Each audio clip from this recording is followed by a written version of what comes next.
Sie hat Mary-Lou tröstet. Beim Feuerwerk zaubern hast du sicher mehr Glück.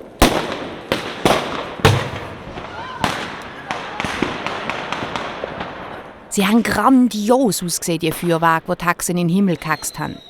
Wild und farbig sind die Feuerblüten über den Himmel gezuckt. Sie haben gewirbelt am Himmel von einem gelben, violetten, blauen und roten Funkenmeer. Mary-Lou hat sich ganz fest angestrengt. Sie hat ihre Stirn gerunzelt und sich konzentriert. Sie hat all ihre Kraft zusammengenommen und hat nichts anderes zustande gebracht als ein paar mickrige Fünkli, die gerade wieder ausgegangen sind. Wie machen denn das die anderen Hexen um? Ganz nett, hat Melusina Feuervogel gekreit. aber für einen Preis längt's leider nicht. Zum Abschluss vom Fest sind alle Hexen 3-mal um den Festplatz umgetanzt und dann auf ihre Besen heimgeritten. Mary-Lou hat sich müde auf ihre Besen gesetzt. Lass, du freche Besen, wenn du jetzt wieder so backig tust, verhexe dich in eine Schuhbürste. Aber jetzt hat der Besen gerade das Leid keine Wank mehr gemacht. Er war tiefst beleidigt. Erst ganz spät zu oben, als es schon dunkel war, ist Mary-Lou daheim angekommen. Sie musste den ganzen Weg zu Fuss heimlaufen. Denn der Besen war derart eingeschnappt, dass er wie ein störrischer Esel keine Wank mehr gemacht hat. Erschöpft hat sie sich daheim in den Schaukelstuhl fallen. Aus mir wird nie eine gute Hex, Hat sie zu sich gesagt. Ich bleibe jetzt hier sitzen und warte, bis meine ganze Hütte von Spinnennetz ganz zugewachsen ist. Hat auch der alte Kater gemacht.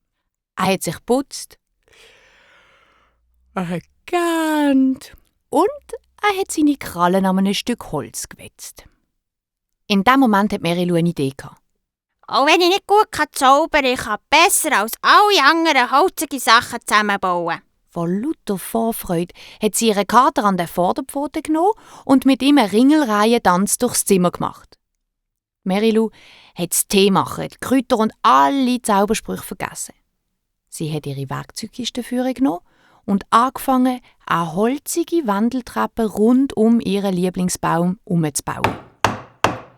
Es war ein alter, knorriger Baum mit einer prächtigen, dichten Krone. Und dort mittendrin hat Mary-Lou sich und ihrem Kater ein Baumhaus gebaut.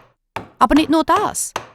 Sie hat auch ein holziges Planschbecken und eine Krimskramskiste gezimmert. Der Kater hat sich während dem Gezimmere und Gebaue im Schmollecke zusammengerollt. Das war im Moment der ruhigste Platz im ganzen Haus. Wo alles fertig war, hat Mary-Lou der Wendeltreppen entlang farbige Lampions aufgehängt und an der Baumhaustür eine Glocke.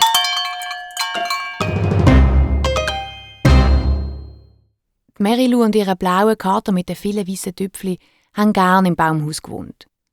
Einmal, in einer stürmischen Nacht, hat Mary-Lou aus ihrem Baumhausfenster zuoberst auf der Baumkrone rausgeschaut. Und da hat sie gesehen, dass die Melusina Feuervogel mit ihren Freundinnen auf ihrem Besen in der Luft umeinandergewirbelt sind. Mary-Lou hat ihnen zugewunken. Und Melusina Feuervogel und die anderen auch haben zurückgewunken und haben unbedingt der Mary-Lou ihre Meisterwerke aus Holz sehen. Darum hat sie Mary-Lou zu sich ins Baumhaus eingeladen. Die alten Hexen sind ab ihrem Besen gestiegen und die Wendeltreppe daraufgekraxelt. Sie haben die Stege, aber auch das Haus von der Mary-Lou, die Krimskramskiste und das Planschbecken angeschaut. Sie haben alles bewundert, was die Mary-Lou mit ihren eigenen Händen gemacht hat. Wo alle zusammen drinnen in der Stube gesessen sind, hat Melusina Feuervogel gehext. Gacko und Kuchen, wollen wir versuchen? Viva Witz, da und jetzt! Gacko im Tässli und Kuchen sind durchs offene Fenster hineingeflogen. So haben die Hexen miteinander essen, schwätzen und lachen. Und der Überraschungsbesuch ist zu einem lustigen Mitternachtsfest geworden. Mary-Lou hat derart Freude gehabt, dass rosarote Blitze durch ihre Wohnung gezuckt sind. Und wo die anderen Hexen langsam sich auf den Heimweg gemacht haben, haben sie der Merilu noch einen neuen Besen gehext.